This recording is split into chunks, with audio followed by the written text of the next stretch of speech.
예수님으로 말미암은 참된 평강. 다 같이 시작.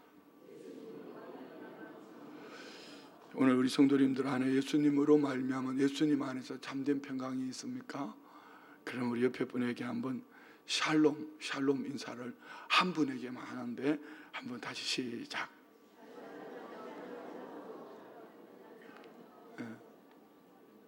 이게 새벽에 평소에 안 나오셨던 분들은 한번 샬롬하고 끝나버렸고, 옆에 진짜 반가운 분이 앉아있는 분은 샬롬 이렇게 세 번 인사를 하셨습니다. 이스라엘 나라에 가면은 이 샬롬의 인사에 따라서 만남의 가치가 다르대요. 그냥 만났을 때는 샬롬 한 번 하고, 좀 반가운 만남이면은 샬롬 두 번 하고, 정말 반가우면은 샬롬을 세 번 한답니다. 다시 한번 샬롬으로 옆에 분에게 한번 인사할까요?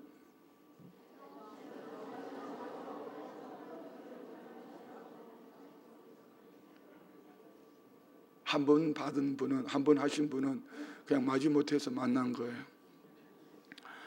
우리 열왕기하 9장에 나오는 이 일은 그냥 어느 날 우연히 되어진 일이 아니라 하나님의 계획 속에 이미 예고를 통하여서 오므리 왕조 하면은 이제 오므리, 아합, 요람, 아하시아 뭐 이렇게 나오죠. 이들을 하나님은 북이스라엘의 이 왕조를 멸망하실 것을, 심판하실 것을 말씀하고 있습니다. 언제요? 엘리야가 이세벨의 말을 듣고 로뎀나무 아래에 앉아 지쳐 피곤하여 그냥 주저앉았을 때 하나님은 엘리야에게 사명을 주십니다. 그때 사명을 주시며 주셨던 말씀이 우리 한번 찾아볼까요? 열왕기상 19장입니다. 열왕기상 19장 14절로 16절 말씀을 한번 봅시다. 열왕기상 19장 다 같이요. 그가 대답하되 내가 만군의 하나님 여호와께 열심히 유별하오니 이는 이스라엘 자손이 주의 언약을 버리고 주의 제단을 헐며 칼로 주의 선지자들을 죽였으며며 오직 나만 남았거늘 그들이 내 생명을 찾아 빼앗으려 하나이다. 이기는 엘리야가 이세벨의 말을 듣고 그냥 숨어버렸습니다. 기진맥진하여 지쳐 앉아서 나만 홀로 남았습니다. 내가 하나님 앞에 이렇게 열심히 살았는데, 그리고 하나님의 언약을 쫓아서 주의 제단을 그들을 헐었습니다. 칼로 그 주의 선지자를 죽인 그 악한들, 그런데 그들이 내 생명을 찾아 죽이려고 합니다. 그러나 사실은 아합의 부인 이세벨의 한마디 때문에 이렇게 주저앉은 거거든요. 그래서 우리가 아무리 큰 일을 하고 많은 일을 하고 오랫동안 신앙생활을 하고 하는 중직을 가졌어도 주님과의 관계가 깨져버리면, 주님과의 관계가 깨져버리면 나중에 번아웃 돼버립니다. 왜 우리가 날마다 말씀을 펼치고, 왜 날마다 기도하고, 왜 날마다 주님 안에서 평안을 찾고 우리 자신을 돌아봐야 되냐면은, 이렇게 능력 있는, 구약의 능력 있는 선지자를 대표한다면 엘리야 아닙니까? 그도 이세벨의 한마디 말 때문에 그냥 주저앉아 버렸습니다. 근데 하나님은 이런 엘리야에게 사명을 주십니다. 그때 주셨던 사명이 오늘 본문을 통해서 이루어지는 한 부분인데 한번 볼까요? 15절. 여호와께서 그에게 이르시되 너는 내 길을 돌이켜 광야를 통하여 다메섹에 가서 이르거든 하사엘에게 기름을 부어 아람의 왕, 자 이방 왕 아람 나라도 하나님의 절대 주권 안에 있다는 것이죠. 이방 나라 아람 왕도 하사엘을 세우는 것도 하나님이 하셨다. 16절요. 너는 또 님시 아들 예후에게 기름을 부어, 우리 19장에 나오지 않습니까? 열왕기하 9장 19장에 님시 아들 예후에게 기름을 부어서 이스라엘 왕이 되게 하고, 또 아벨 모홀라 사바시 아들 엘리사에게 기름을 부어 너를 대신하여 선지자를 되게 하라. 지금 오늘 우리 열왕기하 19장에 보는 엘리사 시대 때에 하나님께서 엘리사를 통해서 한 청년 선지자를 보내고 님시 아들 예후에게 기름을 붓게 하고, 이 예후를 통하여서 오므리 왕조 마지막 심판하는 장면이 지금 세 번째 나누는 열왕기하 9장에 있는 말씀입니다. 열왕기하 9장에서 보면은 이제 오므리 왕조, 가장 악한 왕 아합의 왕조가 마지막으로 심판을 받는 모습들이죠. 이런 모습들을 보면서 우리는 우리 마음에 가져야 될 몇 가지들이 있습니다. 이제 결론에 볼 것이고요. 이제 27절 보면 27절 28절에 보면은 그러면 하나님께서 북이스라엘의 오므리 왕조를 심판하는데 여기는 남유다 왕 아하시아 얘기가 나온단 말입니다. 남유다 아하시아도 같이 죽임을 당합니다. 왜 아하시아는 죽임을 당했을까를 오늘 본문을 통해서 우리 한번 봅시다. 27절 유다의 왕 아하시아가 이를 보고 정원의 정작길로 도망하니 여호가 그 뒤를 쫓아가며 이르되 그도 병거 가운데 죽이라 하며 이블르암 가까운 그룹비탈에서 치니 그가 머깃도까지 도망하여 거기서 죽은지라. 그의 신복들이 그를 병거에 싣고 예루살렘에 이르러 다윗성에서 그들의 조상들과 함께 그의 묘실에 장사하니라. 자, 그러면 이 아하시아는 왜 죽임을 당했을까요?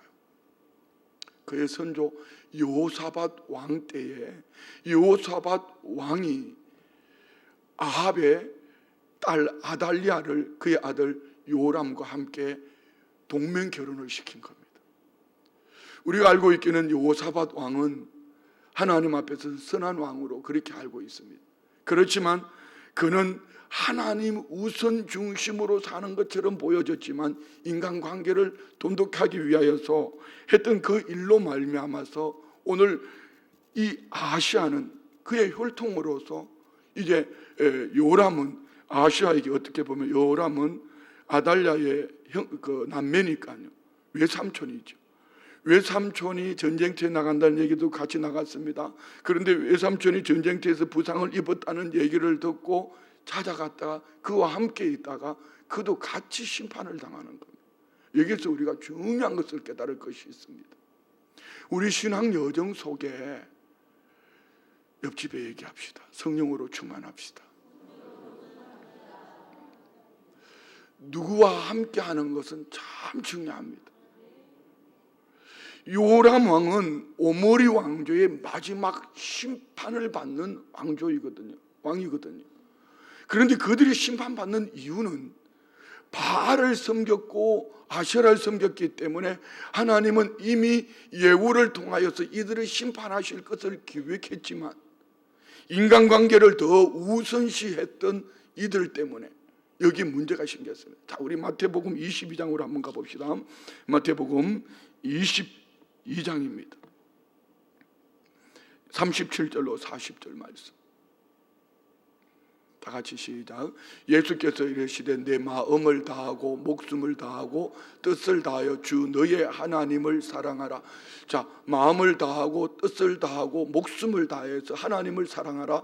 그런데 계명에 우리 10계명을 10계명을 주님은 2계명으로 말씀하시면서 38절요. 이것이 크고 첫째 되는 계명이요 둘째도 그와 같으니 내 이웃을 내 자신과 같이 사랑하라 하셨으니 이 2계명이 온 율법과 선지자의 강령이라. 성경 전체는요 하나님의 이야기며 사람의 이야기입니다. 그런데 모든 삶의 우선순위가 하나님을 마음을 다하고 뜻을 다하고 중심을 다하는 이 모든 삶이 우선되어진 그 다음에 인간관계입니다. 그런데 오늘 이 아하시아는 바알과 아세라를 섬기는 이 일로 말미암은 하나님이 심판하기를 작정하셨던 오므리 왕조. 그렇지만 인간관계 속에 보면 그는 그의 외삼촌이거든요. 요람. 그런데 결국은 하나님과의 관계보다는 인간관계를 우선시하다가 그는 죽임을 당하는 겁니다. 여기에 또 다른 한 가지가 있습니다. 예후가 오버한 겁니다. 예후의 잘못된 열심이죠.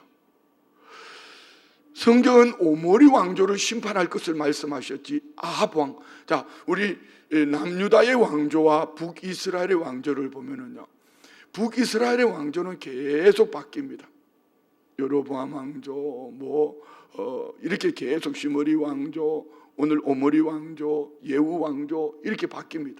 남유다는 하나의 왕조입니다. 어떤 왕조죠? 유다 지파입니다. 그런데 오늘 예후는 오므리 왕조를 심판해야 될 때 잘못된 열심이 한 발 더 성령님보다 앞서간 그의 생각이 남유다 왕 아하시아를 같이 심판하게 되는 겁니다. 저는 이 말씀을 아침에 묵상을 하다가 목회를 해도 우리 신앙 여정 속에 주님이 보시는 그 이상을 가다가 보면은 나는 열심히 살았고 열심히 신앙생활했고 엘리야처럼 내가 열심히 유별하다고 말하지만 그 유별한 열심이 결국은 하나님의 계획을 거르칠 수도 있습니다. 특별히 순복음교회가 조심해야 될 부분이 이겁니다. 하나님 앞에 열심이라는 열심이 하나님보다 앞서서 성령님보다 앞서서 말씀보다 앞서서 가다가 보면은 하나님의 뜻을 거스릴 수도 있습니다. 그래서 지난 주일 설교 제목이 뭐죠? 다 같이 시작. 절망에서 희망의 중심 무대에 서라는 겁니다. 세 가지가 뭐죠? 첫 번째는 하나님 말씀의 편에 서야지 우리가 희망을 얘기할 수 있습니다.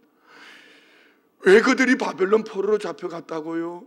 바벨론 포로로 잡혀간 것을 그들은 환경으로 보면은 문화도 이름도 가치관도 다 빼앗겨졌지만 하나님은 너희에게 재앙을 주는 것이 아니라 미래와 희망을 주는 거다. 미래와 희망을 얻으려면 우리는 하나님 말씀 편에 서야 합니다. 두 번째는 뭡니까? 분별력과 결단력입니다. 하나님 말씀 중심에 서서 분별하고 결단했더라면 예후는 이런 일을 하지 않았을 것입니다. 더 중요한 것이 있습니다. 복음을 흘려내려 보내는 겁니다. 내 열심이 복음을 가로막을 수도 있습니다. 내 생각이 복음을 가로막을 수도 있습니다. 교회가 무슨 일을 하려고 할 때에 반드시 법도 필요합니다. 어떤 조직도 필요합니다. 법과 조직보다 더 중요한 것은 이것이 복음 전도와 선교를 위해서 꼭 필요하다면 법도 바꿔야 합니다. 아멘 하기 싫으세요? 다시요. 성경 말씀 중심에 서서 이것이 복음에 흘러내려 보내고 전도와 선교에 필요하다면 인간이 만든 법도 바꿔야 합니다. 할렐루야. 이런 것을 우리가 분명히 생각을 하셔야 돼요. 이것을 제하여 버린 오늘 예후의 열심은 하나님보다 앞서가다가 결국 복음을 흘러내려 보내야 될 자리에서 그는 하나님의 긍휼을 품지 못하고 오히려 남유다 왕까지도 함께 심판해 버립니다. 자, 여기까지 보고요. 29절부터는 드디어 이제 그 악명 높은 오므리 왕조의 마지막 이세벨이 죽임을 당하는 모습입니다. 자, 이세벨의 죽임을 보면서 이 이세벨이 심판받는 부분에는 그냥 오다 가다 우연히 심판받은 것이 아니라 이 이세벨, 자, 여러분, 우리 성경 안에서 우리는 성경 안에서 볼 때에 오므리 왕조를 악한 왕조로 나쁜 왕조로 보지만 북이스라엘의 편에서 볼 때는 그때만큼 이렇게 또 부강한 나라로 이렇게 나아갈 때는 없어요. 우리나라가 지금 그 꼴 아닐까요? 혹시 미국이 요즘 어떤 일이 일어나고 있는지 아십니까? 오클라호마주인가요? 여기에서는 교육청에서 학교 학과 속에 성경을 넣습니다. 그리고 미국이 Back to the Bible, 다시 성경으로 돌아가는, 어느 학교에서는 동성애를 가르치고 있고 이러한데 다시 보수 신앙들이 미국의 전역에서 일어나고 있습니다. 그런데 우리는 지금 뭐 하고 있죠? 이번 대전에서도 동성애 큐어 축제가 했습니다. 이 나라가 지금 그렇게 가고 있습니다. 마약 천국이라는 얘기를 하고 있습니다. 어쩌면 지금처럼 경제적으로 성장했을 때가 없습니다. 그럼에도 불구하고 이단은 길거리에서 전도한다 판을 치고 있는데 교회들은 움츠리고 있습니다. 지금 북이스라엘 오므리 왕조 때하고 지금 우리나라 상황을 보면 다를 게 뭐가 있냐고요. 이럴 때 우리가 교회가 어떤 모습으로 살아야 될 것인가? 이 오므리 왕조의 심판의 때처럼 함께 몰락할 것인가? 아니면 교회가 정말 하나님의 말씀 편에 서서 분별하고 결단력을 가지고 복음을 흘려내려 보내는 전도와 선교에 열심을 내는 그런 교회로 계획하고 기도하고 준비하고 다음 세대들에게 이것을 물려주기 위해서 갈 것인가? 우리는 성경 안에서 이런 것들을 분별하셔야 합니다. 내게 좋은 것만 찾는 것이 아닙니다. 오늘 설교 제목은 예수 그리스도 안에서 얻는 참된 평안인데요, 이 부분은 결론에서 볼 것입니다. 그러나 우리는 허겁지겁 살다가 보면은, 눈앞에 보이는 것 허겁지겁 살다가 보려면은 개구리 삼키듯이 삼켜도 모릅니다. 지금 우리나라가 그렇단 말입니다. 지금 오늘 본문에 이 이세벨을 보면은요, 가관이 아닙니다. 자, 한번 봅시다. 29절요. 아합의 아들 요람의 제11년에 아하시아가 유다 왕이 되었더라. 그러니까 북이스라엘에는 아합의 아들 요람이 왕이 되고 11년 되는 그 해에 남유다의 아하시아가 왕이 되었었는데, 그러니까 북이스라엘의 요람과 남유다의 아하시아의 관계는, 아하시아는 북이스라엘 요람 왕의 조카지요. 요람은 외삼촌입니다. 이 아하시아의 어머니가 아달랴, 곧 아합의 딸입니다. 왜 성경은 이 한 구절을 기록해 놨을까요? 하나님 관계보다 인간 관계를 우선시하다가 아하시아는 이렇게 멸망받지 않아도, 심판받지 않아도 될 자리에서 심판받았다, 이것을 기록하고 있는 것이죠. 여러분, 하나님 관계가 우선이 되기를 원합니다. 자, 그리고 30절 봅시다. 예후가 이스라엘에 오니 이세벨이 듣고 눈을 가리고 머리를 꾸미고 창에서 바라보다가, 예후가 선지자로부터 기름 부음을 받고 함께하는 모든 일들이 예후의 편에 섰습니다. 그리고 예후가 오는 과정 속에서 이제 심판을 하면서 오는데요, 이제 마지막 남은 오므리 왕조의 아합의 부인 이세벨이 그 소문을 다 들었습니다.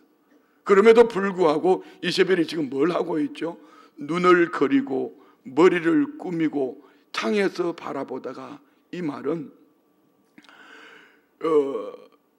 이세벨이 아름답게 꾸며서 예후에게 무슨 아부하겠다 이런 의미가 아니라 왕태후로서 위엄과 권위를 드러내기 위한 몸단장, 이 나라의 왕후가 누구냐, 이래 하면서 허세를 부리고 있는 것입니다. 자기 죽을 줄 모르고. 우리에게 적용해야 될 부분이 있죠. 우리가 율법적인 신앙생활을 하다가 보면 이렇게 허세를 부립니다. 오랜 신앙과 오랜 신앙의 연조와 직분을 가지고 내가 이것도 하고 저것도 했는데 라고 말하지만, 오랜 신앙과 직분의 어떤 그것이 하나님 앞에 우리 구원과 구원을 보장해 주는 것은 아니란 말입니다. 다음 절 보십시오. 31절. 예후가 문에 들어오며 이르되 주인을 죽인 너 시므리여 평안하냐. 이세벨이 예후를 향하여서 말합니다. 왜 여기 시므리를 얘기하죠? 시므리는 왕이 되고 7일 만에 죽었습니다. 그러니까 조롱하는 말입니다. 네가 네 주인 나라의 왕을 죽이고 네가 평안할 줄 알아? 시므리가 일주일밖에 왕이 되지 못했던 것처럼 너도 그런 놈이야, 이런 얘기예요. 조롱하는 말입니다. 자, 여기서 중요한 얘기 하나 있죠. 우리는 열왕기하 9장에 나오는 말씀 속에 17절, 18절, 19절 말씀 한번 볼까요? 17절, 18절, 19절 말씀, 여기서 한번 한 단어를 찾아내 보십시오. 이스라엘 망대에 파수꾼 하나가 서 있더니 예후의 무리가 오는 것을 보고 이르되 내가 한 무리를 보나이다 하니, 요람이 이르되 한 사람을 말에 태워 보내 맞이하여 평안하냐 묻게 하라 하는지라. 평안을 말합니다. 18절요. 한 사람이 말을 타고 가서 만나 이르되 왕의 말씀이 평안하냐 하시더이다 하며, 예후가 이르되 평안이 네게 상관이 있느냐, 내 뒤로 물러나라. 왕이 네게 평안을 물으러 왔느냐? 네가 평안하고 무슨 상관이 있어? 네가 왕 편에 있으면 너 같이 죽어. 내 편에 서. 그러니까 그도 예후 편에 서버립니다. 19절 볼까요? 다시 한 사람을 말에 태워 보내었더니 그들에게 가서 이르되 왕의 말씀이 평안하냐 하시더이다 하며, 예후가 이르되 평안이 네게 상관이 있느냐, 내 뒤를 따라. 똑같은 얘기입니다. 왕이 보낸 사람에게 예후에게 평안하냐고 물을 때에 그에게 평안이 나하고 무슨 상관이 있냐, 너 내 편에 서, 안 그러면 너 죽어. 그도 또 예후 편에 서버립니다. 자, 여기서 왕도 평안을 말하고 있고, 왕이 보낸 사람도 평안을 말하고 있고, 예후도 평안을 말하고 있고, 오늘 이세벨도 평안을 말하고 있습니다. 자, 우리 성도님들 평안하십니까? 여기 평안이라는 말씀을 가지고 우리 신앙관을 한번 정리해 봅시다. 여러분 평안하십니까? 무엇이 있으면 평안할까요? 건강이 있으면 평안할까요? 어떤 권세와 부를 가지면 평안할까요? 어떤 환경을 가지고 있으면 평안할까요? 여러분 정말 평안하십니까? 아니면 평안하지 못한 이유는 무엇입니까? 시편 29편 11절 말씀에 보면은 하나님께서 우리에게 평안의 복을 주셨다고 말씀합니다. 시편 29편 11절 말씀 봅시다. 여호와께서 자기 백성에게 힘을 주심이요, 여호와께서 자기 백성에게 뭘 주셨다고요? 평강의 복을 주시리로다. 우리에게 이미 자기 백성에게 힘을 주시되 하나님은 자기 백성에게 평강의 복을 주셨는데, 이 평강의 복은 어떻게 받느냐는 것이죠. 이 평강은 우리가 무엇을 얻어서, 무엇을 가져서, 어떤 것을 육신으로, 환경으로 누려서 평강이 아니라, 이 평강은 관계 속에 있습니다. 부활하신 예수님이 제자들을 만났을 때 첫 번째 주시는 말씀이 뭐죠? 너희에게 평강이 있을지어다, 숨을 내쉬며 성령의 충만함을 받아라 말씀하셨거든. 오늘 우리 안에 평강은 예수 그리스도의 십자가와 부활의 믿음으로 말미암은 평강이 있을 줄 믿습니다. 자, 여러분 시대를 잘 분별하셔야 돼요. 예레미야 8장 11절에 보면은, 예레미야 8장 11절 말씀에 보면은 예레미야 시대 때에 모든 선지자들이 평강을 얘기합니다. 한번 봅시다. 그들이 딸 내 백성의 상처를 가볍게 여기면서 말하기를 평강하다 평강하다 하나 평강이 없도다. 자, 말씀 내리세요. 거짓 선지자들이 왕에게 자꾸 평강을, 우리 하나님의 백성이니까 하나님께서 우리에게 평안을 주십니다, 이렇게 말하는 겁니다. 지금 이 시대로 말해볼까요? 이 시대는 영적으로 가장 타락한 시대입니다. 그런데 강단에서 계속 끊임없이 선포되어지는 말은 평강을 말하고 있고 축복을 말하고 있습니다. 지금은 평강을 말하기보다는, 축복을 말하기보다는 회개를 말하고 복음을 말하고 하늘나라 우리 주님 심판주로 오신다, 이것을 말하면서 우리 인생 끝자락을 바라보면서 살아야 합니다. 저는 많은 장례를 치르면서요, 성도님들 가정에 두 가정을 봅니다.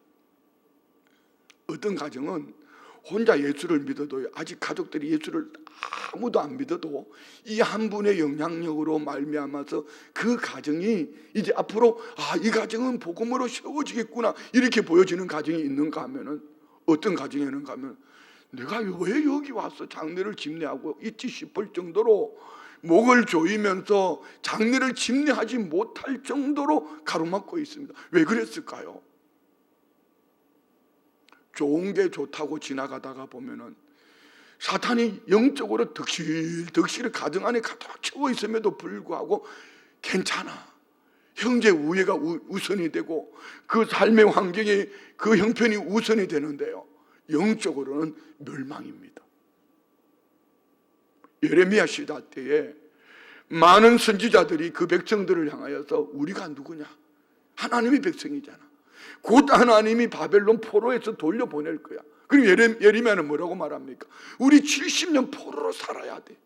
이 70년 포로는 하나님께서 우리에게 장을 주시려고 하는 것이 아니다, 미래와 희망을 주려고 하는 것이다. 그렇지만 우리가 이 70년 동안 뭘 해야 된다는 것이지요. 그들은 정말 하나님과의 관계, 올바른 관계를 맺으려고 몸부림을 쳐야 되는 겁니다. 지금 제4부흥기, 포로기 시대 때의 부흥기, 바벨론 포로로 잡혀갔을 때의 부흥은 이것이었습니다. 예레미야 선지자가 외쳤던 것처럼 그들은 말씀께로 하나님의 예배 처소를 찾기 위해서 그발 강가로 다니면서 기도 처소를 찾기 위해서 지금은 그래야 됩니다. 우리 교회가 이 가치관을 가지기를 원합니다. 지금 세상이 말하는 잘 사다, 잘 산다, 살만하다, 괜찮다, 이 얘기는 여러분 지금 오므리 왕조 때나 거의 없사합니다. 예레미야는 하나님의 심판을 선포하고 있을 때에 거짓 선지자들은 평안을 외쳤습니다. 지금 한국교회는 어떠할까요? 듣기에, 사람이 듣기 좋은 소리, 사람이 듣기 좋은 얘기들 말입니다. 지식적인 성경을 가르치고 있다면 정말 우리가 지금 끊임없이 외쳐야 될 것은 무엇일까요?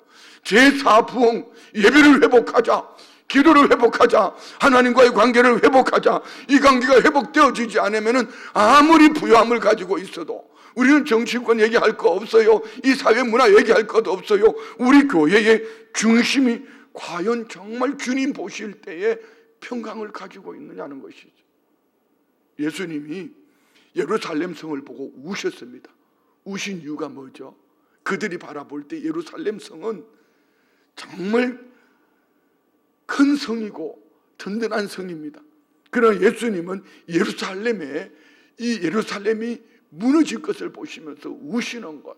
한번 찾아봅시다. 누가복음 19장 42절입니다. 누가복음 19장 42절. 다 같이 시작. 이러시되 너도 오늘 평화에 관한 일을 알았더라면 좋을 뻔하였거니와 지금 네 눈에 숨겨졌도다. 자, 여러분, 이 이야기가 우리 얘기가 되면 안 돼요.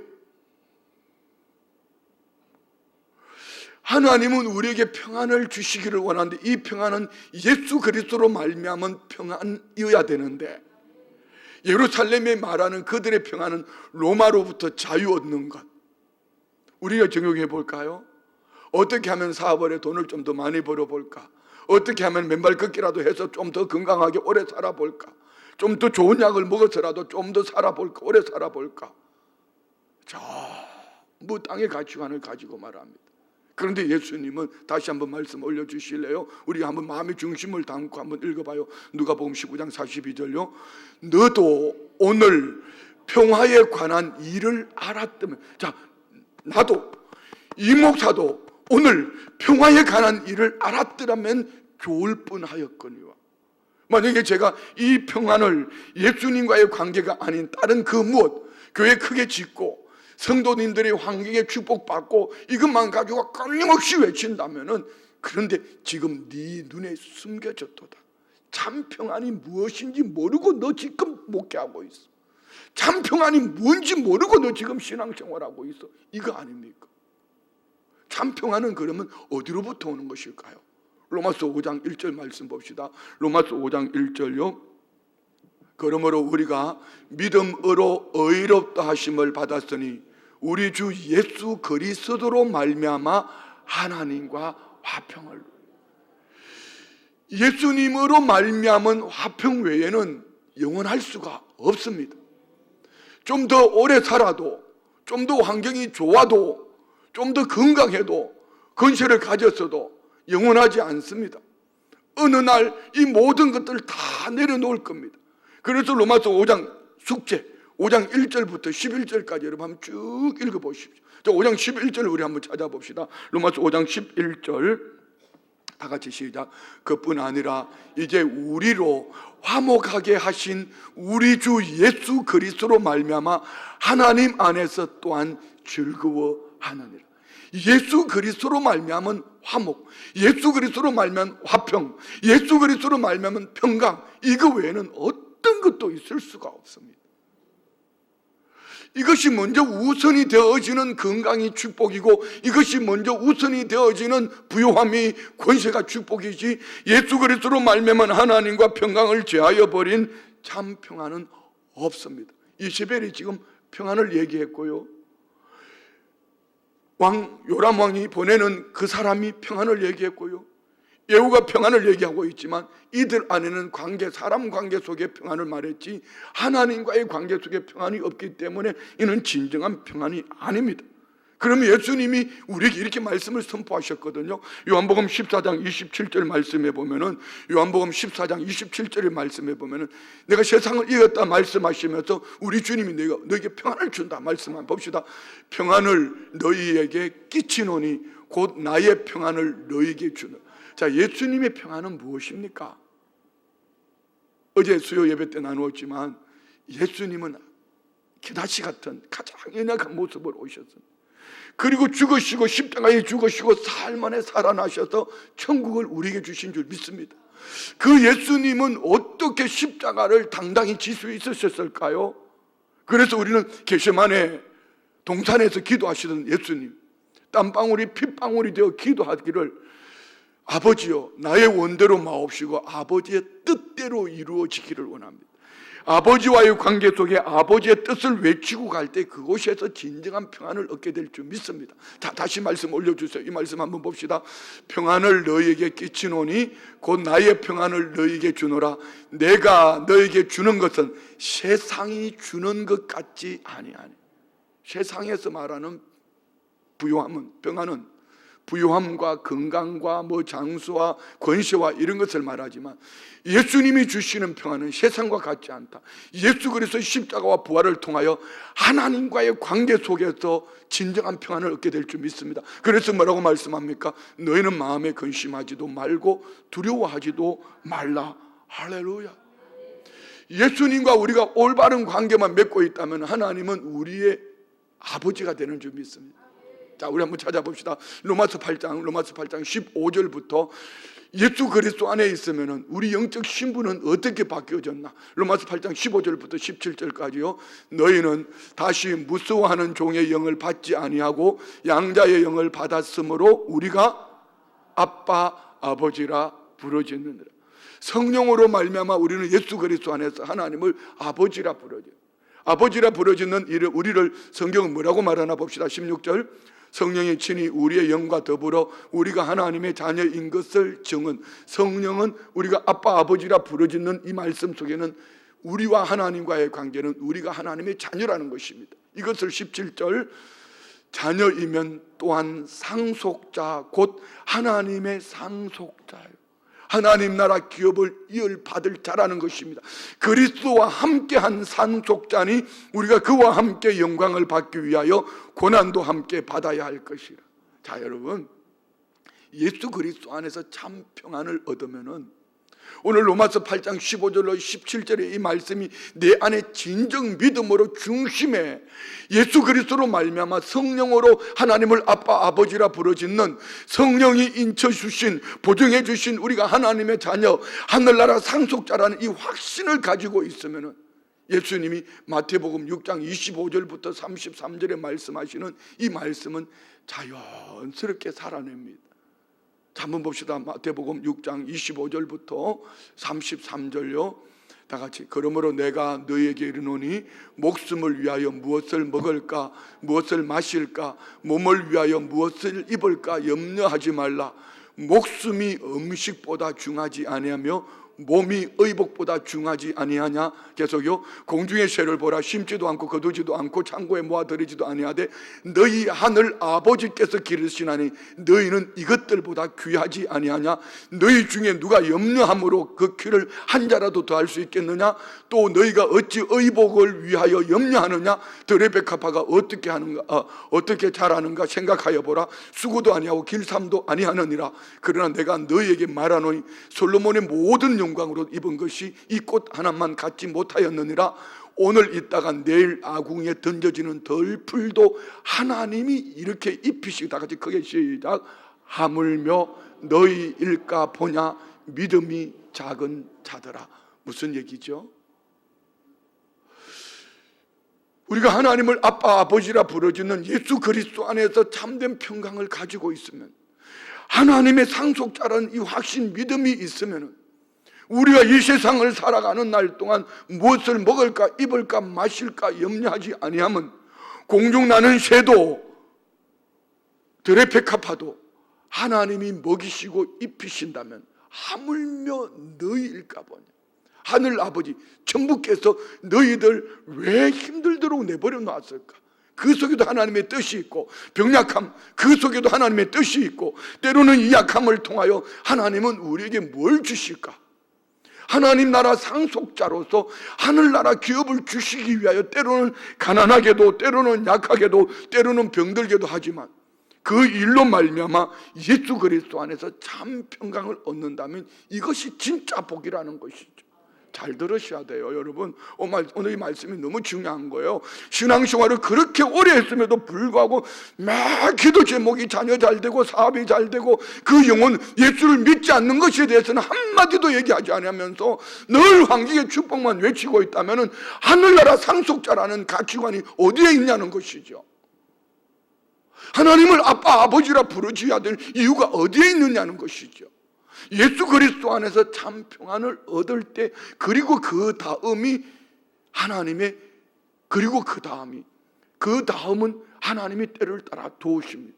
마태복음 6장 33절 읽고 오늘 보면 마지막 읽으면서 마치겠습니다. 봅시다. 마태복음 6장 33절 다 같이 시작. 그런즉 너희는 먼저 그의 나라와 그의 의, 하나님 나라, 하나님의 의는 어떻게 얻죠? 예수 그리스도 안에서 참된 평강을 얻을 때, 예수가 나의 죄를 사하여 주었다, 예수로 하나님을 아버지라 부르짖을 때 우리가 참된 평강과 상속자로서, 하늘나라 기업을 이을 상속자로서. 그래서 여러분, 주일 예배가 예배되지 못하고 우리 신앙이 되지 못하면은 하나님 나라 상속자라는 가치관이 어디에 있느냐는 것이죠. 오늘 여기 나오는 이들이 말하는 이 평안은 다 거짓 평안입니다. 오므리 왕조 때 아무리 나라가 잘 살아도, 지금 이 시대 이 나라가 아무리 잘 살아도, Back to the Bible, 미국이 외치는 것처럼 성경으로, 오늘 한국교회가 성경으로 제4포로 부흥기라고 말하는 성경으로 예배로 다시 돌아가지 않으면 진정한 평강은 우리의 것이 아닙니다. 자, 다시 본문으로 돌아가서 읽읍시다. 32절. 그러면 이세벨은 어떻게 죽임을 당하나 보십시오. 32절. 예후가 얼굴을 들어 창을 향하고 이르되 내 편이 될 자가 누구냐 하니 두어 내시가 예후를 내다보는지라, 이 얘기입니다. 자, 저 한번 보십시오. 연상을 한번 해보십시오. 건물 위에 창을 내다보면서 이세벨이 화장을 하고 있어요. 화장을 하고 있다 예후가 들어오는 것을 보면 이세벨이 이렇게 조롱을 합니다. 주인을 죽인 너 시므리냐? 평안하냐? 네가 평안할 것 같아? 너 어떻게 왕을 죽여? 너 가만히 안 둘 거야? 이런 얘기 아닙니까? 그런데 밑에서 예후가 외칩니다. 내 편이 될 자가 누구냐? 그랬더니 이세벨을 섬기고 있던 신하가, 봅시다. 신하 넷이 둘이 예후를 내다봅니다. 33절. 이르되 그를 내던지라 하니 내려 던짐에 그의 피가 담과 말에서 튀더라. 담벼락이죠. 입에 말이 안 내려 타는 말을 말합니다. 말에서 튀더라. 예후가 그의 시체를 밟으니라. 자, 모르고 있었던 게 뭐죠? 이세벨의 옆에 있던, 왕후 옆에 있던 내시가 그 마음에는 뭘 품고 있었어요? 이거 기회가 되면 죽여야 돼. 이거 없애야 돼. 비슷한 얘기가 필리핀의 한 대통령이 그랬죠. 그 부인 때문에 나라가 멸망해 지금 점점 쇠퇴하고 있잖아요. 이멜단가 그 비슷한 그런 같은 이 시들이 문제기는 문제네요. 이세벨, 이멜다, 이수영 이렇게 나오는데 문제기는 문제인 것 같습니다. 그런데 내 던지라 그랬더니 이세벨의 옆에서 이세벨을 섬기고 있던 내시가 그를 창가에 던져버립니다. 자, 그러면은 이제 이 말씀을 34절부터 36절에 보면은 이세벨의 죽임은 우연한 죽음이었을까? 그렇지 않습니다. 이미 하나님은 이세벨이 이렇게 죽을 것을 말씀하고 있었습니다. 이것만 읽고 마칠게요. 34절요. 예후가 들어가서 먹고 마시고 이르되 가서 이 저주받은 여자를 찾아 장사하라. 그는 왕의 딸이니라 하며 가서 장사하려 한즉 그 두 골과 발과 그의 손 외에는 찾지 못한지라. 돌아와서 전하니 예후가 이르되 이는 여호와께서 그 종 디셉 사람 엘리야를 통하여 말씀하신 바라. 이르시기를 이스라엘 토지에서 개들이 이세벨의 살을 먹을지라. 이미 엘리야 시대 때, 그로부터 한참 앞에 엘리야 시대 때에 이세벨이 이렇게 죽을 것을 성경은, 하나님은 엘리사 앞에 엘리야 선지자 때 말씀하고 있어요. 한번 찾아봅시다.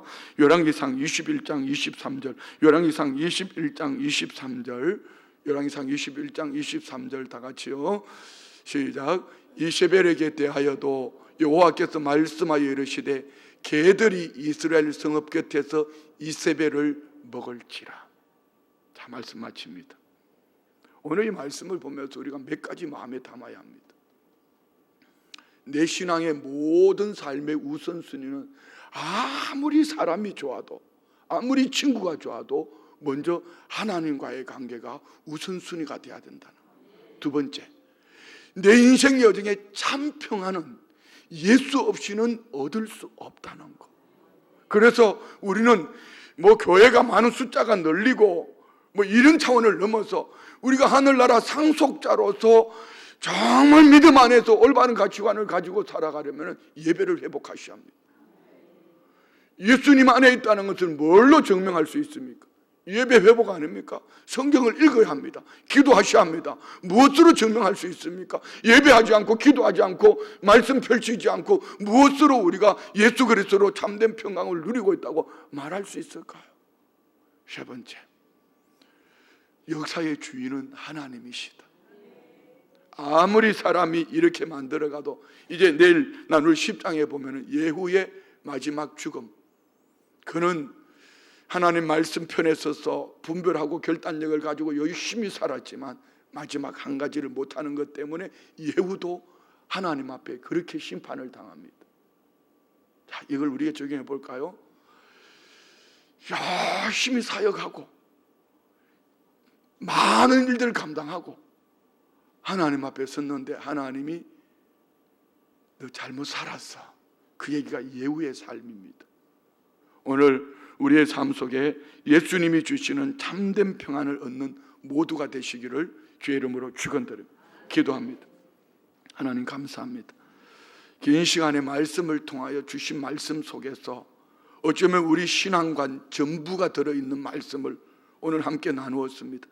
들은 말씀이 우리 성도님들이 신비에 새겨져서 마음에 남아있어서 살아계신 하나님의 말씀으로 우리 성도님들이 달려가도 걸어가도 곤비치 않고 피곤치 않는 새 힘을 얻는 예수 그리스도 안에서 참된 평안을 얻는 복된 말씀이 되기를 원합니다. 어떤 환경, 사람, 형편을 넘어서 먼저 그 나라와 의를 구하는 우리 모든 성도님들 되게 하여 주옵소서. 예물 올려드립니다. 역사의 주관자 되시는 하나님, 주님의 때를 기다리며 오늘 현재 최선을 다하는 삶으로 하나님께 올려드립니다. 기도의 성탄에 마음껏 부러지게 하시고 구한대로 응답하시는 하나님을 감사합니다. 성령 충만케 하옵소서. 범사에 감사합니다. 교회 학교 여름 사역 성령님 함께 하시는 시간 되기를 원합니다.